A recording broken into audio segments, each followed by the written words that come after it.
আর কি করাবো, পশ্চিমবঙ্গের যে বিগত বছরে আমি বলেছিলাম যে সমস্ত কোশ্চেনগুলো এসছে সেই সমস্ত নিয়ে কিছু পার্টে আমি বানিয়ে দেবো কোশ্চেন। তার আগে পঞ্চম পার্ট তোমাদের আগেই পিডিএফ পাঠিয়ে দিয়েছি, যেগুলো পারোনি সেগুলো সলভ দেখে নাও। প্রথমের অঙ্ক কী বলেছে দেখো, বলেছে x:y:z সমান সমান কত বলেছে 3:2:1। তাহলে বার করতে বলেছে কি আমাদের x minus 2y plus 3z by x plus Y minus 3z। তাহলে আমি কী করবো দেখো, এখানে জাস্ট রিজনিংয়ের মতো এই যা মান দেওয়া আছে, এক্সের মান কত 3, ওয়াইয়ের মান কত 2, জেডের মান কত 1, সেগুলো শুধু বসিয়ে দেবো। তাহলে এক্সের জায়গায় কত লিখবো 3 মাইনাস 2 আছে অলরেডি, ওয়াইয়ের মান কত 2, তাহলে 2 ইন্টু 2 প্লাস 3, জেডের মান কত 1, তাহলে ইন্টু 1 বাই এক্সের মান কত আছে আমাদের 3, তাই না? তারপরে কী আছে প্লাস ওয়াই, তাহলে প্লাস ওয়াইয়ের মান কত আছে আমাদের 2 মাইনাস কী আছে 3z, তাই 3 ইন্টু জেডের মান কত 1, তাহলে 1 লিখে দেবো। বাস এটাই ক্যালকুলেশন করবো, সমান সমান কত আসবে 3 মাইনাস 4 প্লাস 3 একে 3 বাই এখানে যদি করি কত আসবে 3 প্লাস 2 মাইনাস 3 একে 3, তাই না? তাহলে দেখো যদি করি প্লাস 3 মাইনাস 3 কী হবে কেটে যাবে উপর নিচে, প্লাস 3 আর মাইনাস 3 কী হবে কেটে যাবে। এগুলো যদি যোগ করি কী হবে 3 দুগুণে 3 আর 3 যোগ করলে কত হবে 6, 3 প্লাস 3 আর প্লাস 3 যোগ করলে 6, 6 মাইনাস 4 বাই 2, তাহলে কী আসছে 2/2, তাহলে 2/2 কেটে যাবে, কত দাঁড়াবে আমাদের 1। তাহলে আমরা অ্যান্সার কোনটা করবো 1, অ্যান্সার কত হবে আমাদের 1 এরটা। চলো পরেরটা দেখি, বলছে নিচের উক্তিগুলির কোনটি সত্য। তাই দেখো এই অঙ্ক আগেও করিয়েছি আমি, তাই না? গ্রেটার দেন লেস দেনের অঙ্ক, যে কোনটা ছোট কোনটা বড়। তাহলে আমি কি বলেছিলাম আগের ভিডিওতেও, যে যেদিকে মুখ আছে, গ্রেটার দেন লেস দেন মানে কি বুঝবো, যেদিকে মুখ আছে সেটা কি ছোট, যেদিকে মুখ আছে সেটা কি ছোট, মানে এদিকেরটা কী হবে ছোট, যেদিকে মুখ আছে সেদিকেরটা ছোট। তাহলে গ্রেটার দেন লেস দেন বোঝায় এটা সবথেকে বড়। মানে আমরা বলতে পারি এই যে 7 প্লাস √2 থেকে কোনটা ছোট, 6 প্লাস √3 ছোট, এটা বলতে চেয়েছে। কিন্তু আমাদের জানতে চাইছি কোনটা সত্য, মানে কোনটা সত্য হবে, এটা কোনটা ঠিক হবে আর কি। তাহলে যদি করি তাহলে কী করবো, দুদিকে একটা দেখে নেবো, তাহলে বুঝে যাবো। দেখো তাহলে যদি দুদিকেই স্কোয়ার করে দিই, √7 প্লাস √2, এটারও স্কোয়ার করে দিলাম। গ্রেটার দেন দেওয়া আছে, কী দেওয়া আছে √6 প্লাস √3, এটারও কী করবো স্কোয়ার করে দেবো। তাহলে কার ফর্মুলা চলে আসবে, a প্লাস বি এর হোল স্কোয়ারের ফর্মুলা চলে আসবে। তাহলে a প্লাস বি এর হোল স্কোয়ারের ফর্মুলা কি √7 স্কোয়ার, তাই না? তাহলে √7 whole square plus 2ab, 2 a মানে কত √7, b মানে কত √2 ইন্টু কত আসবে √2 হোল স্কোয়ার। তাই দেখো এইটুকুনি আগে করনি, তাহলে কত আসবে 7 বেরিয়ে আসবে। √7 হোল স্কোয়ার মানে কি শুধু 7 বেরিয়ে আসবে, এখানে কি বেরিয়ে আসবে 2√14, এখানে কত বেরিয়ে আসবে প্লাস, সরি এখানে প্লাস হবে, প্লাস কত বেরিয়ে আসবে √2 হোল স্কোয়ার মানে 2, তাহলে 7 আর 2 যোগ করলে কত হবে 9, 9 প্লাস 2√14। যদি এদিকেটা ক্যালকুলেশন করে কী আসবে দেখো, বলতে হয় √6 হোল স্কোয়ার মানে কত, মানে এটা square a plus B whole স্কোয়ারের ফর্মুলা, তাহলে স্কোয়ার প্লাস 2, a মানে কত √6, b মানে কত √3 প্লাস বি স্কোয়ার মানে √3 হোল স্কোয়ার, তাই না? তো √6 হোল স্কোয়ার মানে কত বেরিয়ে আসবে 6, এটা কত বেরিয়ে আসবে 2√18 প্লাস এটা কত বেরিয়ে আসবে 3, তাহলে কত আসবে 9 প্লাস 2√18।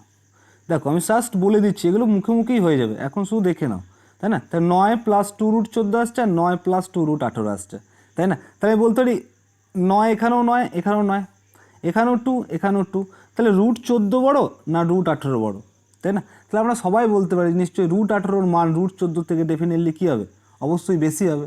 তাহলে আমরা বলতে পারি এইটা কী হবে, এই দিকেরটাই বড় হবে, ওই দিকেরটা কী হবে ছোট হবে। তাহলে আমরা যদি এখানে আসি, দেখো ফিরে আসি, মুখোমুখি এবার করবো, তাহলে আমরা কি বলতে পারবো 7 আর 2 মুখোমুখি যদি করি স্কোয়ার করলে কি আসবে, যে √7 আর √2 হোল স্কোয়ার মানে কত আসবে 9, তাই না?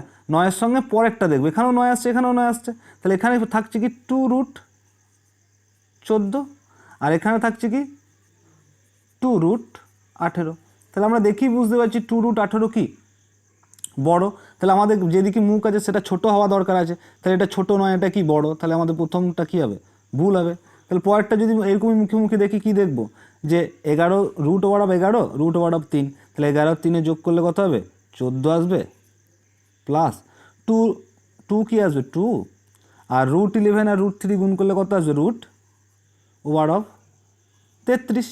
সেম এটাও কত আসবে, 8 আর 6 14, 8 আর 6 কত আসবে, 14 আসবে, প্লাস 2 √8 আর √6 গুণ করলে কত হবে, √48। তাহলে 14 সেম, এখানেও 2 আছে, এখানেও 2 আছে, তাহলে √33 বড় না √48 বড়, ডেফিনেটলি আমরা বলবো √48 বড়, তাই না? তাহলে এখানে হওয়া কি দরকার হবে, ছোট, তাহলে এটাও আমাদের হবে না। তারপরটা যদি দেখি, দেখো সেমভাবে যদি দেখি আমরা, তারপরটা যদি আমরা অপশন নিয়ে দেখি যে কত আসবে, √5 আর √3 কত আসবে আমাদের 8, তাই না? এটা যদি কত হবে, 2√15, √5 আর √3 গুণ করলে কত আসবে, 2√15, গ্রেটার দেন কি বলা আছে, এখানেও 6 আর 2 কত আসবে 8, প্লাস কত হবে 2, √6 দুগুণে কত হবে 12, তাহলে 6 দুগুণে √12। তাহলে কোনটা বড় আমাদের, √15 বড় না √12 বড়, সেটা আমাদের দেখতে হবে।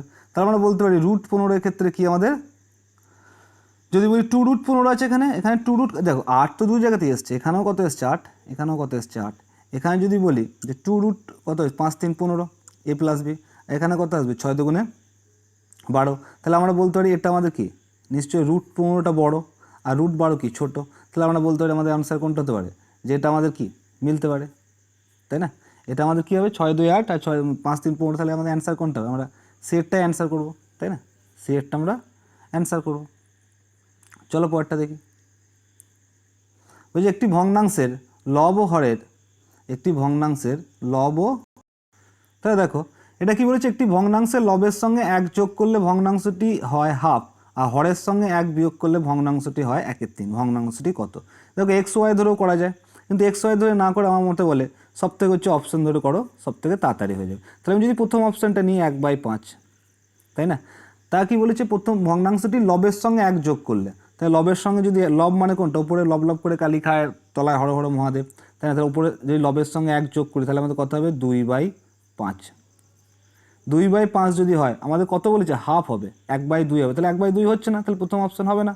দ্বিতীয় অপশন যদি নিই 1/4, এর সঙ্গে উপরে কত, লবের সঙ্গে কত যোগ করতে বলেছে 1, তাহলে যোগ করলে কত হবে 2/4, কাটাকাটি করলে কত হবে 2 2 4, তাহলে সমান সমান হাফই আসছে। তো এটার ক্ষেত্রে হাফ এলো, তাহলে প্রথমটা আমাদের মিললো, পরেরটার ক্ষেত্রে মিলিয়েও দেখবো যে 1/4 সঙ্গে কার সঙ্গে বিয়োগ করতে বলেছে, আমাদের হরের সঙ্গে 1 বিয়োগ করতে বলেছে, তাহলে হর মানে কি নিচেরটা, 1 বিয়োগ করে দিলাম, তাহলে বিয়োগ করলে কত আসছে 1/3, তাহলে আমাদের অপশান 1/4 ধরে মিলে যাচ্ছে, এটাতে কত আসছে হাফই আসছে, আবার এটা বিয়োগ করলে 1/3ই আসছে, তাহলে অ্যান্সার আমরা কোনটা করবো 1/4, বি হবে এর অ্যান্সার। চলো পরেরটা দেখি, বলছে সরল করো, কী দিয়েছে, সিঁড়ি ভাঙা অঙ্ক দিয়েছে। তাহলে সিঁড়ি ভাঙা অঙ্ক আমরা কীভাবে করি, সিঁড়ি যেরকমভাবে উপরে উঠতে, সিঁড়িতে ওঠা মানে আমরা কী জানি, যে সিঁড়িতে নিচে থেকে উপরের দিকে আমরা উঠি, তাই না? ছাদে যেতে গেলে আমরা সিঁড়ি কীভাবে ভাঙি, বা উপরে যেতে গেলে সিঁড়ি একটা করে প্রথম ধাপ থেকে শুরু করে উপরের দিকে উঠতে শুরু করি, সেরকম এই অঙ্কগুলো কী করবো, সবের তলা থেকে শুরু করব প্রথম, আস্তে আস্তে কোন দিকে যাব, উপর দিকে উঠে যাব, তাই না? তাহলে প্রথম যে কাজটা করব সেটা হচ্ছে 4 প্লাস 4/5 কাজ করব। তাহলে আমাদের প্রথমে কাজ করব 4 + 4/5 কাজ করব। তাহলে 4 + 4/5 কাজ করলে কত হবে, আমাদের লসাগু হবে 5, 5 4 20, অলরেডি 4 আছে, 4 বসে যাবে, তাহলে কত হবে 24/5, 24/5 আসছে কোনটুকুনি, আমাদের এইটুকুনি করে, 24/5 আসছে আমাদের এইটুকুনি করে। তাহলে উপরে কী পড়ে আছে আমাদের, দেখো টোটালটা লিখছি না, উপরে শুধু উপরেরটুকুনি দেখো কী পড়ে আছে, 3 - 3/24/5, তাই না? তাহলে আমরা বলবো আগে মাইনাসের কাজ আগে হবে না আগে আমাদের এই যে ভাগের কাছে 3/, হয়ে গেছে, তাহলে ভাগের কাজ আগে হবে, নিশ্চয়ই আমাদের ভাগের কাজ আগে হবে। তাহলে ভাগের কাজ যদি আগে করি, তাহলে আমরা এটা কীভাবে লিখবো, 3 - 3 ইন্টু, এটা কি, এটা চিহ্ন, এই বাই মানে কি ভাগ, বাই মানে কি ভাগ, এটাকে যদি আমরা গুণ আকারে লিখি, 3-এর সঙ্গে গুণ করি, তাহলে আমাদের কী হবে, 24/5টা কী হবে, উল্টে যাবে, তাহলে 24/5টা উল্টে গিয়ে কত দাঁড়াবে আমাদের 5/24, কত দাঁড়াবে 5/24, তাহলে কত দাঁড়াচ্ছে আমাদের 3 মাইনাস 15/24। তাহলে এটুকুনি ক্যালকুলেশন করি কত দাঁড়াবে আমাদের লসাগু 24 দাঁড়াবে। তাহলে 24 3 কত 72, মাইনাস আছে মাইনাস বসিয়ে দাও। তাহলে 24 আগে 24, তাহলে 15 এখানে বসে যাবে। তাহলে বিয়োগ করলে কত আসবে 57/24। আমাদের কত দূর পর্যন্ত কাজ হলো 57/24। দেখো এই পর্যন্ত কাজ হয়েছে। আমরা 57/24 যদি বলি আমরা, তাহলে আমাদের এই পর্যন্ত কাজ হয়েছে। আমাদের কত এসছে 57/24। তাহলে আমরা পরের লাইন কীভাবে লিখবো, এদিকে একটু লিখে দেখাও। দেখো কী লিখতে পারি পরের লাইন, যে আমাদের পড়ে থাকলো কি 2 + 2 কত এসছে আমাদের 57, চলো আবার দেখে নিই 57/24। তাহলে কত লিখবো এখানে 57/24, 2 + 2/57/24। দেখো সেম নিয়ম চলে এসছে। তাহলে আমরা কী করবো এক্ষেত্রে আবার আগে কী করবো ভাগের কাজ করব। তাহলে এখানে কী লিখবো 2 + 2 × 24/57, উল্টে যাবে। আগের ক্ষেত্রে বললাম এটাও সেম জিনিস চলে এসছে। তাহলে কী দাঁড়াবে আমাদের 2 + 24 দুগুণে কত 48/57। যদি ক্যালকুলেশন করি আমাদের লস হবে কত হবে 57, আমাদের লস হবে। তো 57 2 কত হবে 57 2 114 প্লাস কত আছে 48। এটা যদি যোগ করি আমাদের কত দাঁড়াবে 162/57, তাই না? তাহলে কতদূর পর্যন্ত আমাদের কাজ হলো দেখে নিই। আমাদের কাজ হলো হচ্ছে এই পর্যন্ত। দেখো 2 + 2 এই পর্যন্ত আমাদের কাজ হয়ে গেছে। তাহলে আমাদের পড়ে থাকলো কতটা দেখো, আমাদের পড়ে আছে আর এইটা যে 9 পূর্ণ 1/2 ভাজিত 1/ কত এসছে আমাদের 1/162/57, তাই না? তাহলে আমরা তত লিখবো এখানে 162/57। 9 পূর্ণ 1/2 ভাজিত 1/162/57, 162/57। তাহলে এটাও কী হবে সেম। আগে ভাগের কাজটা করে নিই আমরা, এই দিকেরটা কাজ করি তারপর ওইদিকে কাজ করব। তাহলে আমাদের পূর্ণ যদি ভাঙি কত আসবে 9 × 18 19/2 ভাজিত 1 × কত হবে 57/162, তাই না? তাহলে আমাদের কত আসছে 157/162। আবার কী আছে দেখো 19/2 ভাজিত 157/162। এটা 19 ভাজিতটা যদি গণিত করি কী হবে, এটা উল্টে যাবে। তাহলে কী আসবে 162/57। তাহলে 19 3 কী হবে 57 কেটে যাবে, 3 দিয়ে কাটাকাটি করলে কী হবে 3 × 5 = 15, 3 × 4 = 12, 2 দিয়ে কাটাকাটি করলে হবে 2 × 7 = 54। তাহলে আলটিমেট আমার কাছে পড়ে থাকলো কত 27। তাহলে আমাদের অ্যান্সার কত করবো এ 27। একটু বড় প্রসেস, একটু বড় অঙ্ক আস্তে আস্তে ধীরে ধীরে করতে হবে। চলো পরেরটা দেখি। বলছে একটি দ্রব্য 8% লাভে বিক্রয় করা হলো, সেটি আরও 50 টাকা বেশিতে বিক্রয় করলে 12% লাভ হতো। দ্রব্যটির ক্রয় মূল্য কত? তাই দেখো সাপোজ ধরো দ্রব্যটাকে আমি 100 টাকায় কিনলাম, তাই না? আমি বিক্রি করছিলাম কত টাকায় 108 টাকায়, তাই না? 8% লাভ মানে কত 108 টাকায়। কিন্তু এর পরিবর্তে যদি আমি 12% লাভ নিতে চাই, 12% লাভ মানে কি 108-এর বদলে যদি আমি 112 টাকা, 108 টাকার বদলে যদি আমি 12 টাকা লাভ করতে চাই, তাহলে 108-এর বদলে যদি আমি 112-তে বিক্রি করতে চাই, তাহলে আমাকে এখান থেকে এটা কত বেশি টাকা নিতে হবে, কত বেশি নিতে হবে টাকা 50 টাকা। তাহলে আমি বলতে পারি এর অনুপাতিক ডিফারেন্স কত, মানে এর ডিফারেন্স কত 4।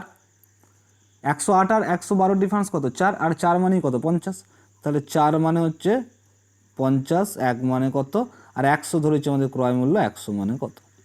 তাহলে কাটাকাটি করলে 4 25 100, 25 দিয়ে 50-কে গুণ করলে কত হবে 125, তার পিঠে একটা শূন্য মানে 1250 টাকা। তার দ্রব্যটির ক্রয় মূল্য কত হবে 1250। সি হবে এর অ্যান্সার। চলো পরেরটা দেখি। বলছি কোনো মূলধন 2 বছরের সরল সুদ ও চক্রবৃদ্ধি সুদে 1440 ও 1483 টাকা 20 পয়সা হয় আর কি, সুদের হার নির্ণয় করো। তাহলে দেখো 2 বছরের সরল সুদ কত দেওয়া আছে 1440। তাহলে আমরা জানি 2 বছরের সরল সুদ যেহেতু দেওয়া আছে, প্রত্যেক বছর সরল সুদ কী হয় সমান হারে হয়। তাহলে আমি বলতে পারি ফার্স্ট ইয়ার আর সেকেন্ড ইয়ার, তাই না? দুটো বছরের সরল সুদ টোটাল কত 1440 টাকা। তাহলে প্রত্যেক বছর কী হারে হবে সমান হারে হবে। তাহলে এটাকে 2 ভাগে যদি ভাগ করি তাহলে এখানে কত দাঁড়াবে 720 টাকা, এখানেও কত দাঁড়াবে 720 টাকা। তবেই না দুটো যোগ করলে কত হবে? 1440 হবে, তাই না? জটিল সুদে এটা কি হয়েছে, 1440-এর বদলে কত হয়েছে? 1483 টাকা 20 পয়সা, এটাই তো দেওয়া আছে, তাই না? তাহলে দেখো সরল সুদ আর জটিল সুদের পার্থক্যটা কি? সরল সুদের হচ্ছে সুদের কোনো সুদ দেয় না, কিন্তু জটিল সুদের কি হয়? সুদের সুদ দেওয়া হয়। তাহলে প্রথম বছরের ক্ষেত্রে যে টাকাটাই আমি রাখি, প্রথম বছরের ক্ষেত্রে তো আর সুদের সুদ পাবো না। প্রথম বছরের ক্ষেত্রে তো সরল সুদেও যা পাবো, জটিল সুদেও তাই পাবো। তাহলে প্রথম বছরে আমি কত পাবো জটিল সুদের ক্ষেত্রেও? 720 টাকা। দ্বিতীয় বছরেও আমরা কী পাবো? 720 টাকা সুদ পাবো, তাই না? সরল সুদ পাবো কী পাবো? 720 টাকা পাবো। কিন্তু জটিল সুদের ক্ষেত্রে কী হবে? এই 720 টাকার জন্য একটা এক্সট্রা সুদ পাবো, তাই না? তাহলে সেই এক্সট্রা সুদটাই আমার কত হয়েছে জন্য এই 1440 থেকে 1483 টাকা 20 পয়সা হয়ে গেছে, তাই না? তাহলে 1440 টাকা থেকে যদি আমি 1400, দেখো এই 720 টাকার জন্য আমার এক্সট্রা কত টাকা, মানে কত টাকা এখানে যোগ করলে তবে হবে 83 টাকা 20 পয়সা। তাহলে আমি বলতে পারি 43 টাকা 20 পয়সা কী হয়েছে? দেখো এক্সট্রা 1440 থেকে 1483-র মধ্যে বেশি কত? 43 টাকা 20 পয়সা। তাহলে এই 43 টাকা 20 পয়সা কী জন্য বেশি পেয়েছে? এই যে 720 টাকা প্রথম বছর সুদ পেয়েছিল, সেই সুদের সুদ কত টাকা? 43 টাকা 20 পয়সা। তাহলে আমি সিম্পলি বলতে পারি যে 720 টাকার জন্য সে সুদ পাচ্ছে কত? 43 টাকা 20 পয়সা। তাহলে 1 টাকার জন্য কত পাবে? আর 100 টাকার জন্য কত পাবে? কারণ আমাদের পার্সেন্টেজে শতকরা রেট বার করতে হবে। তাই দশমিক তোলাতে গেলে এখানে কি করব? এখানেও 100 দিয়ে দেবো তলায়। তাহলে 0 0 আমাদের কী হবে? কেটে গেল। এদিকে 0 0 কেটে গেল। দেখো 6 দিয়ে কাটাকাটি হয়ে যাবে। 6 7 12, 6 7 42, 43, তাহলে 6%। তাহলে আমরা বলতে পারি যে সুদের হার হচ্ছে কত? 6%। এ হবে এর অ্যান্সার। চলো পরেরটা দেখি। বলছি কোনো চৌবাচ্চার সংযোগকারী দুটি নল পৃথকভাবে চৌবাচ্চাটিকে 6 ঘন্টা 12 ঘন্টা জলপূর্ণ করতে পারে। ওই নল দুটি একসঙ্গে কতক্ষণে চৌবাচ্চাকে পূর্ণ করবে? তাহলে সোজা অঙ্ক। একটা নল কতক্ষণে করে? 6 ঘন্টা। একটা নল কতক্ষণে করে? 12 ঘন্টায়। তাহলে দুটো লসও কত? 12। তাহলে টোটাল 12 ইউনিটের কাজ হবে। টোটাল 12 ইউনিট মানে কি? 12 বালতি জল পুরলেই চৌবাচ্চা পূর্ণ হয়ে যাবে ইউনিট ধরে করলে। তো এটার সঙ্গে এটা ভাগ করলে কত হবে? 6 দুগুণে 12, 12 একে 12। তাহলে প্রথম নলটা কত ইউনিট করে? এক ঘন্টায় 2 ইউনিট করে। দ্বিতীয় নলটা 1 ঘন্টায় কত ইউনিট করে? 1 ইউনিট করে। এরা একসঙ্গে কাজ করছে। তাহলে এ করছে 2, এ করছে 1, তাই টোটাল কত করছে? 3। করতে হবে কত আমাকে? 12 ইউনিট। টোটাল 12 ইউনিট, তো 3 দিয়ে ভাগ করে দেবো। তা 3 4 কত? 12। তাহলে 4 ঘন্টায় কী হয়ে যাবে? দুজনে যদি একসঙ্গে কাজ করে আমাদের 4 ঘন্টায় পূর্ণ হয়ে যাবে। চলো পরেরটা দেখি। বলছে একটি বিশেষ ব্লেন্ডের চা আসাম ও দার্জিলিংয়ের চায়ের অনুপাত। তাহলে আসামের চা আছে, দার্জিলিংয়ের চায়ের অনুপাত আছে 3:4। তাহলে যে মিশ্র চা এর 1 কিগ্রা আসাম চা আছে, তাহলে যে মিশ্র চাতে 1 কিলোগ্রাম আসাম চা থাকে সেই মিশ্র চায়ের পরিমাণ কত? তাই না? সেটাই বলেছে। তাহলে আসাম চা আর দার্জিলিং চা এদের অনুপাত কত? 3:4, তাই না? তাহলে আমরা বলতে পারি, দেখো কনসেপচুয়াল ওয়াইজ, যে টোটাল 7 ভাগের মধ্যে আমার 3 ভাগ কী থাকে? আসাম চা, আর 4 ভাগ থাকে কি? দার্জিলিং চা। তাহলে একটা মিশ্র চাতে 1 কিগ্রা কী আছে? আসাম চা আছে, তাই না? তাহলে আমি বলতে পারি যখন এটা 3 কিলোগ্রাম থাকে আসাম চা, তখন দার্জিলিং চা কত থাকে? 4 কিলোগ্রাম। যদি আসাম চা 1 কিলোগ্রাম থাকে, তাহলে দার্জিলিং চা কত আছে? 4/3 কেজি, তাই না? দার্জিলিং চা কত আছে? 4/3 কেজি। কিন্তু আমাকে চাইনি দার্জিলিং চায়ের পরিমাণ, আমাকে চাইছে কি মিশ্র চায়ের পরিমাণ কত, মানে টোটাল চাটা কতটা। তাহলে আমার কাছে 1 কেজি কী আছে? আসাম চা, আর দার্জিলিং চা আমি কত পেলাম? 4/3 কেজি। তাহলে আমি কী করবো? 1 + 4/3, টোটাল চাটা আমার বেরিয়ে যাবে। 3 হবে কি? লসাগু। 3 একে 3 + 4, তাহলে কত দাঁড়াবে? 7/3 কেজি। টোটাল হচ্ছে আমার মিশ্রণ চাটার। তাহলে অ্যান্সার কোনটা করবো? 7/3 কেজি। চলো পরেরটা দেখি। বলছে 9, 5, 4, 5 সংখ্যা থেকে যে ক্ষুদ্রতম ধনাত্মক সংখ্যা বিয়োগ করলে বিয়োগফল কী হবে? পূর্ণবর্গ সংখ্যা হবে। কী করতে হবে? বিয়োগ করতে হবে। যোগ নয়, কিন্তু এখানে বলেছে বিয়োগ করতে হবে। কী হবে? পূর্ণবর্গ সংখ্যা হবে। তাহলে 9, 5, 4, 5 এর কী করবো আমরা? বর্গমূল বার করবো। দুটো করে বাঁ দিক থেকে স্ক্যান হবে। প্রথমে কত দেবে? 9 9 81, অবশ্যই কত দেবে? 4 1, কত হবে? এই 9-এর ডবল এখানে এসে বসবে, 18, তাই না? আমি বর্গমূল করে আগের ভিডিওতে অনেক করেছি। এখানে কি নেমে যাবে 45 নেমে যাবে। তাহলে এখানে কত বসালে আমার এর থেকে বেশি হবে না কম হবে সেটা আমি দেবো। দেখো আমাকে কী করতে বলেছে, বিয়োগ করতে বলেছে কিন্তু। তাহলে আমার এই 1445 থেকে কী করলে হবে না, 1445 থেকে বেশি নিলে হবে না, আমাকে কী নিতে হবে, আমাকে বেশি নিতে হবে, তবেই না বিয়োগ করে পাবো না। তাহলে 1445 থেকে বেশি যদি আমাকে নিতে হয় তাহলে আমরা দেখব যে মোটামুটি এর কাছে কত দিয়ে যেতে হবে। আমরা যদি এখানে 1 বসাই তাহলে কী হবে, 1 দিয়ে গুণ হবে, তাই না।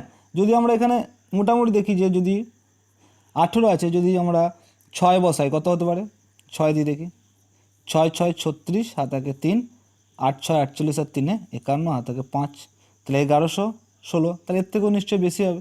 তাহলে আমরা একে 6 দিন আমরা একটু দেখি 7 দিয়ে দেখি, তাই না, একটু 7 দিয়ে দেখি, 7 দিয়ে দেখলে কত হবে দেখি, 7 7 49, হাত আগে 4, 8 7 56 আর 4 কত, 56 আর 4 60, 0 হাত আগে 6, তাহলে কত হচ্ছে 13, 1300 নয়। তাহলে এটাও হবে না, আমার 1300 না, আমাদেরকে বেশি যেতে হবে, তাই না। তাহলে আমাদের বেশি যদি যেতে হয় তাহলে আমরা যদি 8 বসাই, সাপোজ যদি এখানে আমরা 8 বসাই, তাহলে 8 দিলে কত হবে, 8 8 64, 4 হাত আগে 6, 8 8 64 আর 6 কত হবে 70, হাত আগে 7, তাহলে 1504। এই 1504 কী হবে, এর থেকে বেশি হবে। এইটাই কতটা বেশি হবে আমাকে দেখতে হবে। এখানে যদি আমি সাপোজ 8 বসাই তাহলে আমার এখানেও কত হবে, এখানেও আমি 8 বসাবো, এখানেও আমি কত বসাবো, 8 বসাবো। তাহলে 8 এটার সঙ্গে কত গুণ করবো, 8 গুণ করবো, 8 গুণ করলে কত হবে আমরা দেখে নিয়েছি, 1504, তাই না। তাহলে 1504 যদি হয় আমাদের এখানে, তাহলে 1504 আমার দরকার কত, আমাদের 1504, তাহলে এর সঙ্গে অ্যাড করলে 1504 হবে, কিন্তু আমাদের বলেছি কি বিয়োগ ফল, তাহলে আমরা এটা নেবো না, আমাদের কী নিতে হবে, আমাদের 7 নিতে হবে। আমরা ভুলই বলছিলাম, কত নিতে হবে, আমাদের 7 নিতে হবে, কারণ আমাদের বিয়োগ করতে বলেছে এটার থেকে কত বিয়োগ, তাহলে আমাদের বেশি নিলে হবে না, আমরা কত নিতে হবে, এর থেকে কম নিতে হবে। তাহলে এর থেকে কম নিতে গেলে কত দিয়ে দেবো, আমরা এখানে নিশ্চয়ই 7 দিয়ে দেবো। তাহলে 7 দিয়ে আমাদের কত হয়েছিল দেখিনি একটু, 7 দিয়ে কত হবে, এখানে যদি আমরা 7 দিই তাহলে 7 7 49, 7 7 কত হবে 49, হাত থেকে 4, 7 8 56 আর 4 60, হাত থেকে কত 6, তাই 1309। তাহলে বিয়োগ করলে কত হবে, 9 আর 6 15, হাত থেকে 1 3, তাহলে কত হচ্ছে 136। তাহলে আমরা বলতে পারি এই সংখ্যাটা থেকে যদি আমরা 136 কমিয়ে দিই তবেই তাহলে আমাদের কত হয়ে যাবে, 97 এর বর্গ হয়ে যাবে। তাহলে 136 মাইনাস করে দিলে আমাদের অ্যান্সার হবে। তাহলে অ্যান্সার কত করবো, 136। চলো পরেরটা দেখি, বলেছি দেখো 1000 মাইনাস 999.9 এর মাথায় পৌনঃপুনিক।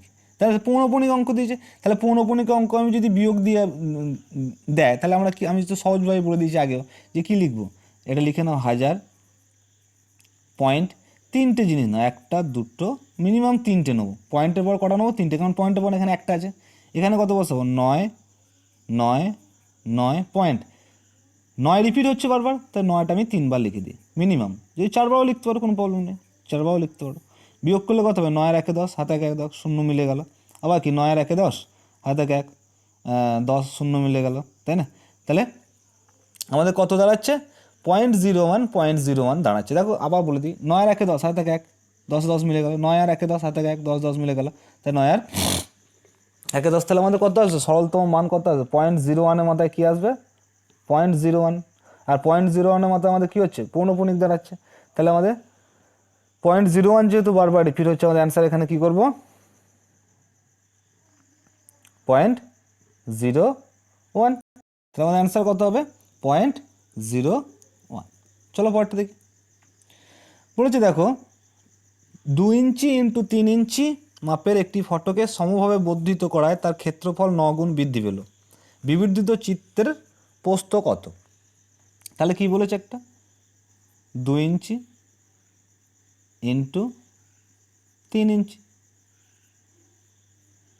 সেটার ফটোকে সমভাবে বৃদ্ধিত করায় তার ক্ষেত্রফল কত বৃদ্ধি পেয়েছে, 9 গুণ বৃদ্ধি পেয়েছে। তাহলে এদের এমনি ক্ষেত্রফল কত, 3 দুগুণে 6, 6 ইঞ্চি, এটা কত বৃদ্ধি পেয়েছে, 9 বৃদ্ধি পেয়েছে, তাই না।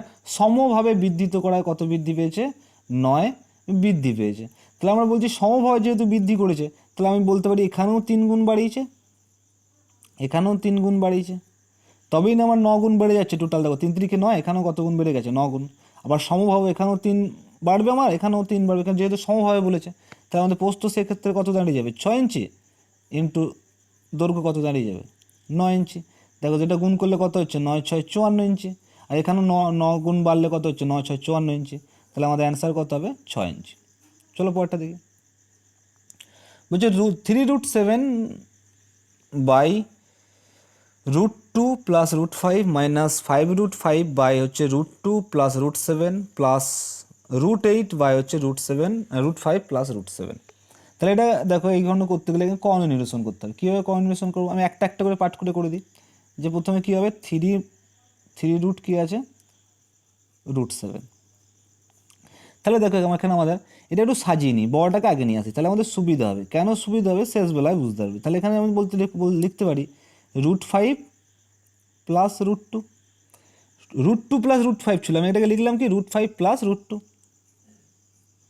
নিচে প্লাস আছে, নিচে একটু √5 √ মাইনাস দিয়ে কর্ণ নিরসন করে দিই।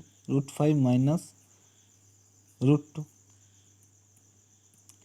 √5 মাইনাস √2 দিয়ে কর্ণ নিরসন করে, তাহলে ওপরেও কত দিয়ে গুণ হবে, নিচে যেহেতু √5 মাইনাস √2 দিয়ে গুণ করেছে, ওপরেও কী হবে √5 মাইনাস √2 দিয়ে গুণ হবে। তাই নিচেরটা আমাদের দেখো বুঝতে পেরে গেছো যে a square minus a plus b আর a মাইনাস বি আসছে, মানে কি a স্কোয়ার মাইনাস বি স্কোয়ারের ফর্মুলা।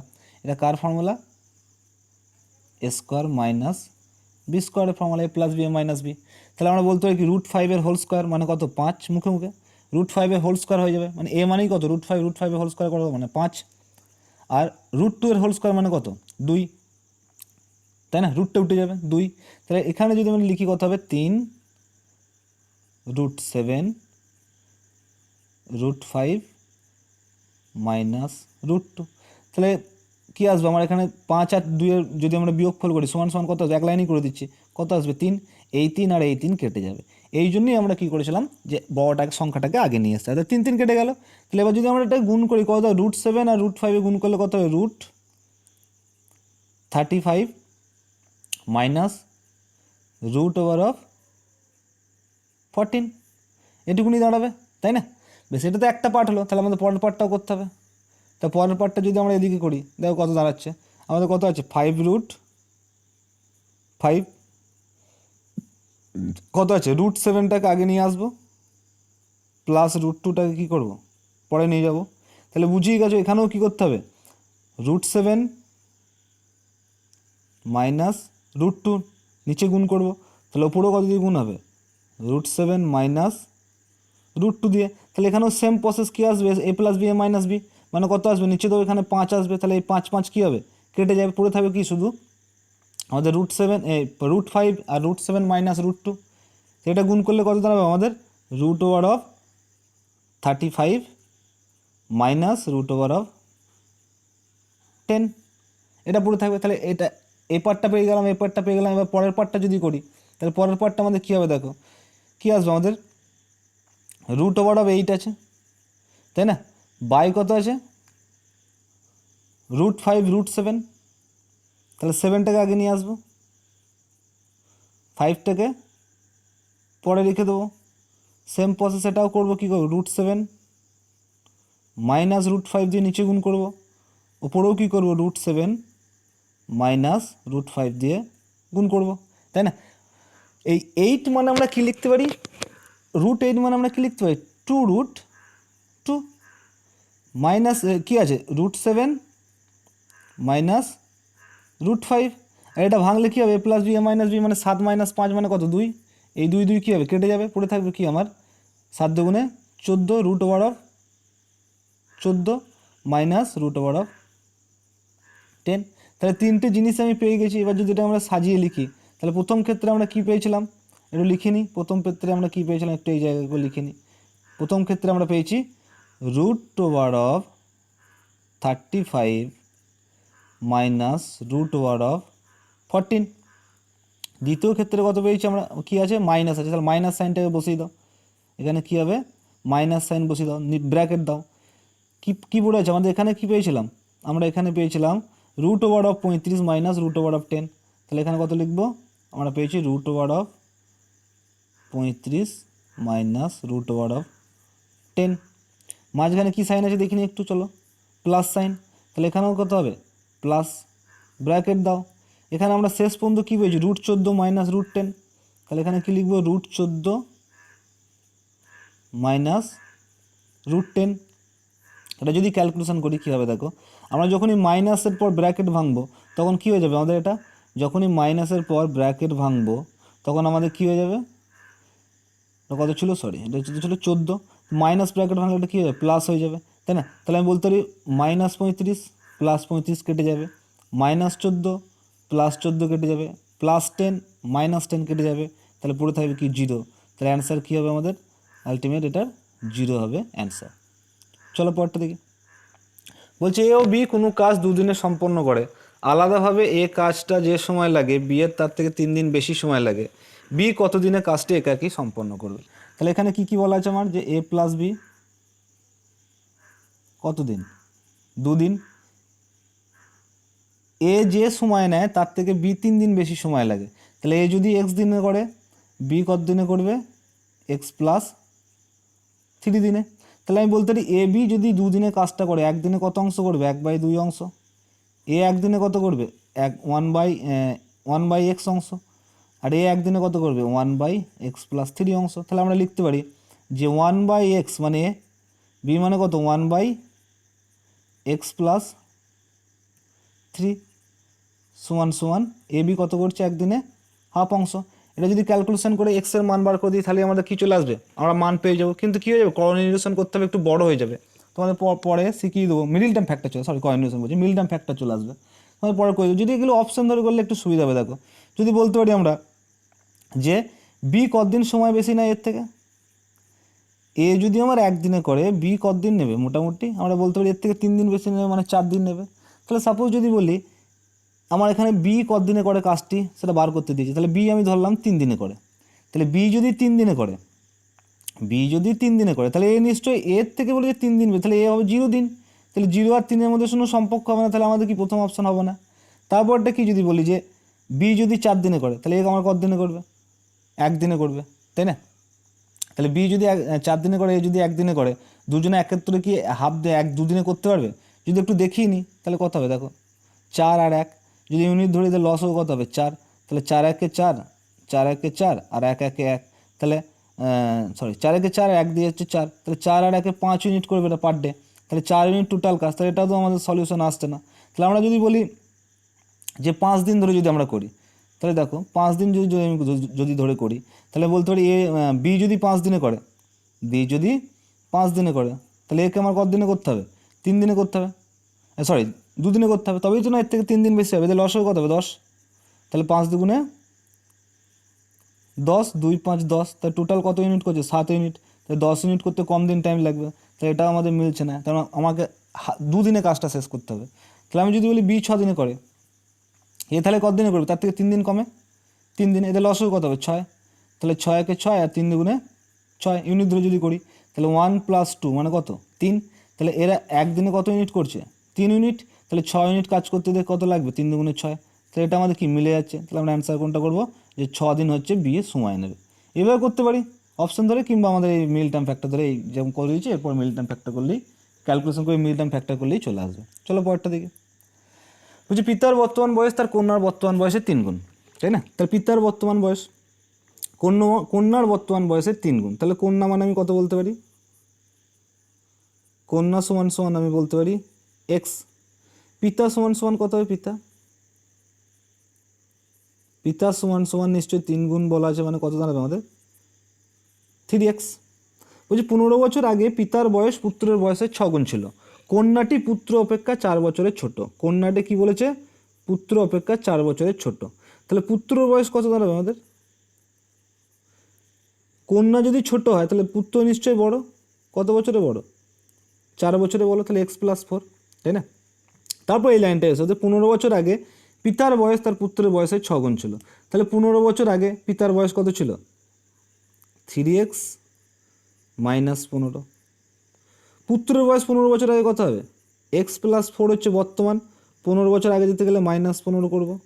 এটারই কি বলেছে, এই পিতার বয়স 15 বছর আগে পুত্রের বয়সে কত গুণ ছিল 6 গুণ, তো এটার সঙ্গে 6 গুণ করলে এই দুটো আমরা কী বলতে পারি সমান বলতে পারি, যদি ক্যালকুলেশন করি কী দাঁড়াবো আমাদের 3x মাইনাস 15 সমান সমান এখানে কত হবে x মাইনাস প্লাস 4 থেকে -15 বাদ দিলে -11 ইন্টু 6, তাহলে এখানে কত হবে 3x মাইনাস 15 সমান সমান এখানে কত হবে 6x মাইনাস 66, তাহলে এক্স কোটাকে যদি একদিকে নিয়ে আসে কী হবে 3x মাইনাস 6x, এখানে কী দাঁড়াবে -66 প্লাস 15, তাহলে -3x সমান কত আসছে -51, তাহলে মাইনাস মাইনাস প্লাস হয়ে যাবে 3 17 51 কেটে যাবে, তাহলে এক্সের ভ্যালু কত আসবে 17। বার করতে বলেছে কি আমাদের পিতার বর্তমান বয়স, তাই পিতার বর্তমান বয়স কত ছিল আমাদের 3x,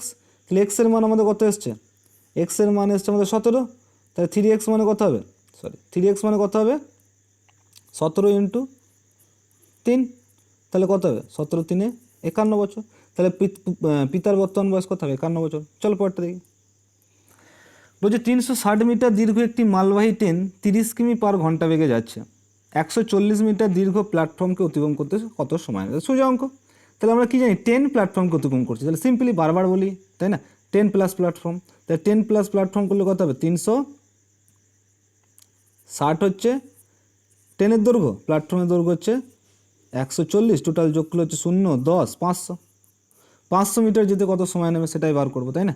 তাহলে 300 মিটার ট্রেনের গতিবেগ কত 30 কিমি পার ঘন্টা, তাহলে আমরা লিখতে পারি যে 30 বড় করে দিলাম একটু 5/18 ধরে করলাম না, তো 30,000 মিটার যেতে কত টাইম নেয়, মিনিটে অপশান দেওয়া আছে সব দেখো, তাহলে আমরা এখানে মিনিটেই বার করি তাই না, বা সেকেন্ডে বার করে পরে মিনিটেও বার করতে পারি যা খুশি, তাহলে যদি আমরা সেকেন্ডেই বার করি পরে মিনিটে করে দিই যে 30,000 মিটার যাচ্ছে কত সেকেন্ডে 3600 সেকেন্ডে, 1 মিটার যেতে কত টাইম নেবে বাই 30,000 ইন্টু 500 মিটার যেতে কত সময় নেবে, তাহলে 0 0 কেটে যাবে, এই 0 0 কেটে যাবে, এই 0 এই 0 কেটে যাবে, এই 0 এই 0 কেটে যাবে, 3 12 কী হবে 3 12 হচ্ছে 36, তাহলে কত সময় হচ্ছে 60 সেকেন্ড, কত আসছে 60 সেকেন্ড, তাহলে 60 সেকেন্ড মানে কত মিনিট আমরা জানি 1 মিনিট, তাহলে অ্যান্সার কত আমাদের 1 মিনিট।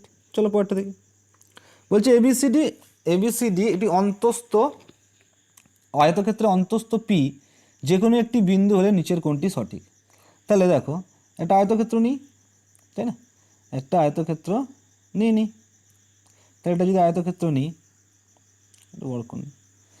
এটা যদি আয়তক্ষেত্র নিই এর কি বলেছে দেখো, এর বলেছে যে অন্তস্থ পি যে কোনো আয়তক্ষেত্রে অন্তস্থ পি, তাহলে অন্তস্থ পি মানে দুটো কর্ণ, এই একটা কর্ণ একটা কর্ণ, এটা কোথায় ছেদ করেছে পিতে, এবিসিডি মানে এ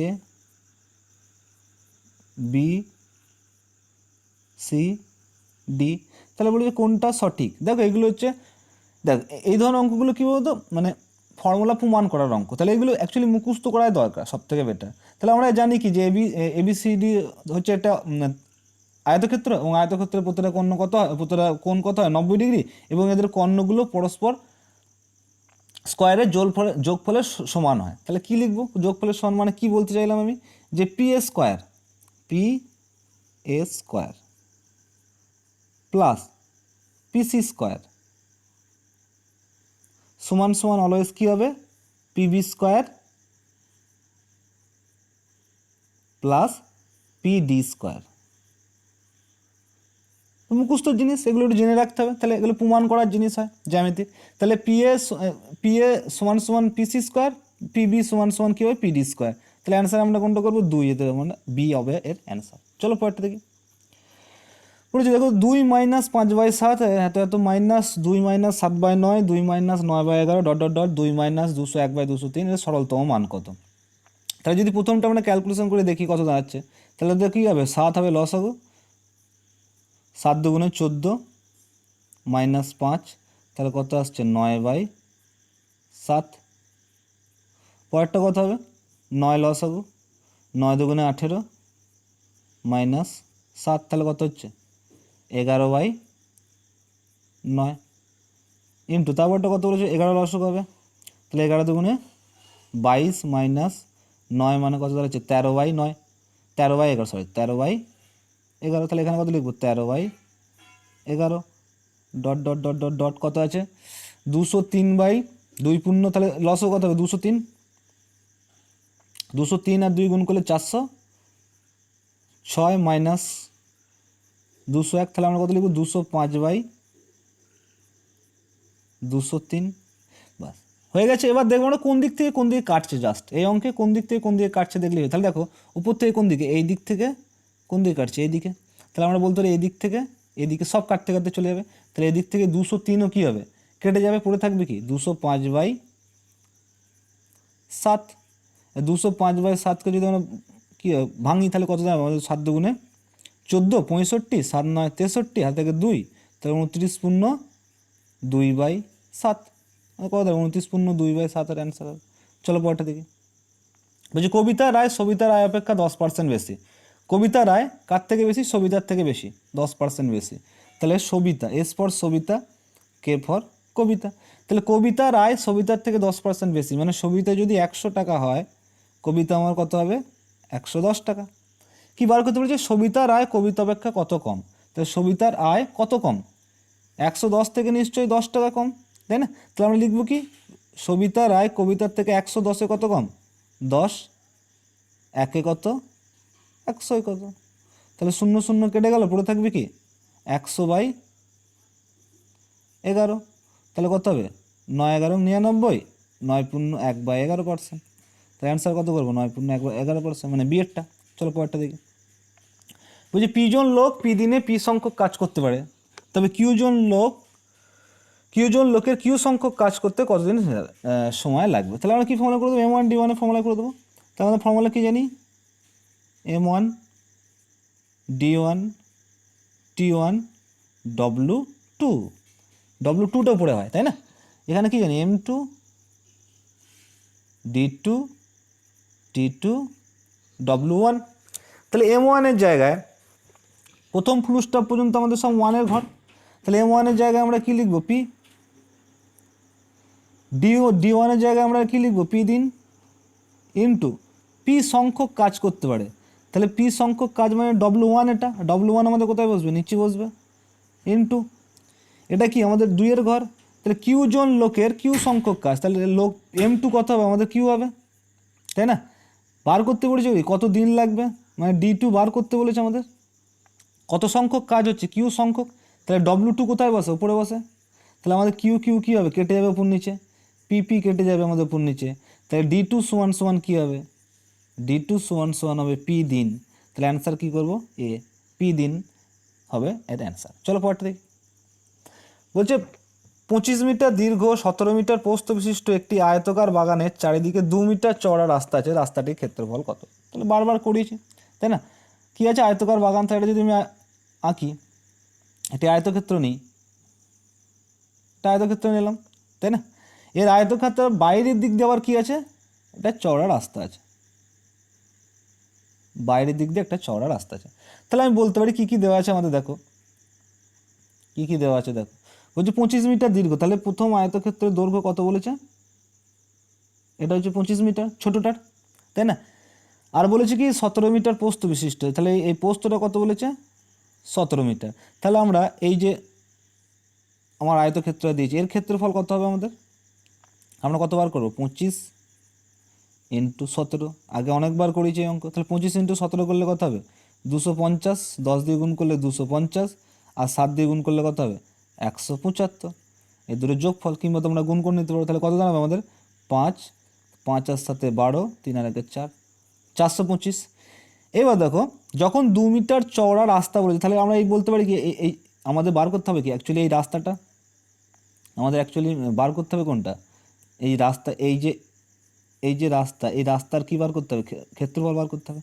তাহলে আমরা বলতে পারি যে এই যে ত্রিভুজটা, এই যে আয়তক্ষেত্রটা পেয়েছি, এই আয়তক্ষেত্রের ক্ষেত্রফল থেকে আমরা যদি এই বড় আয়তক্ষেত্রের ক্ষেত্রফলটা বার করে দিই, তাহলে আমাদের রাস্তা বেরিয়ে যাবে, তাই না?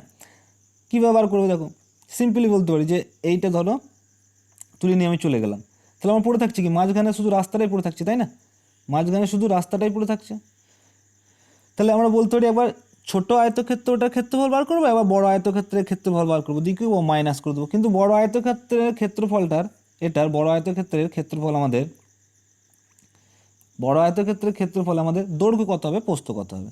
তাহলে এদিকেও কত বেড়েছে 2, এদিকেও কত রাস্তা আছে 2, তাহলে টোটাল 2 আর 2 কত বাড়লো 4, মানে বড় আয়তক্ষেত্রে মানে দৈর্ঘ্য কত দাঁড়াবে 29। আর ছোটটার ক্ষেত্রে মানে প্রস্থ কত বাড়বে, এদিকেও 2 বাড়বে এদিকেও 2 বাড়বে, তাহলে এদিকে 2 যদি বাড়ে এদিকেও যদি 2 বাড়ে কত 17 আর 2 19 আর 2 কত হবে 21, তাহলে প্রস্থ কত দাঁড়িয়ে যাবে 21। তাহলে 29 আর 21 আমরা কী করবো, গুণ করবো, তাহলে বড় আয়তক্ষেত্রের যে ক্ষেত্রফল সেটা আমরা পেয়ে যাবো। তাহলে 29 আর 21 গুণ করলে আমাদের কত হবে, 20 দিয়ে গুণ করলে হচ্ছে 58, 580 প্লাস 1 দিয়ে গুণ করে দেবো তাহলে 29, দুটো যোগ করলে কত হবে আমাদের 609, কত দাঁড়াবে 609। তাহলে আমরা বলতে পারি বড় আয়তক্ষেত্র মাইনাস ছোট আয়তক্ষেত্র মানে বিয়োগ দিয়ে দিলে কি রাস্তার ক্ষেত্রফল বেরিয়ে যাবে। তাহলে 609 থেকে যদি আমরা 125 বাদ দিই কত দাঁড়াবে আমাদের, 5 আর 4 9, 2 আর 8 10, 425, এটা হাত থেকে 1, 5 আর 1 10, তাহলে কত দাঁড়াচ্ছে 184। তাহলে রাস্তার ক্ষেত্রফল কত দাঁড়াবে আমাদের 184 বর্গমিটার, তাই না। চলো পরেরটা দেখি, এই অঙ্ক অনেক করে দিয়েছি, ওই নিয়ে ডিটেলস আর বললাম না, দেখবো আগের ভিডিওতে অনেক করা আছে। চলো পরেরটা দেখি, চলো এই পর্যন্তই থাকে, 20টা হয়ে গেছে, পরে ভিডিওতে করে দেবো অন্য অঙ্ক।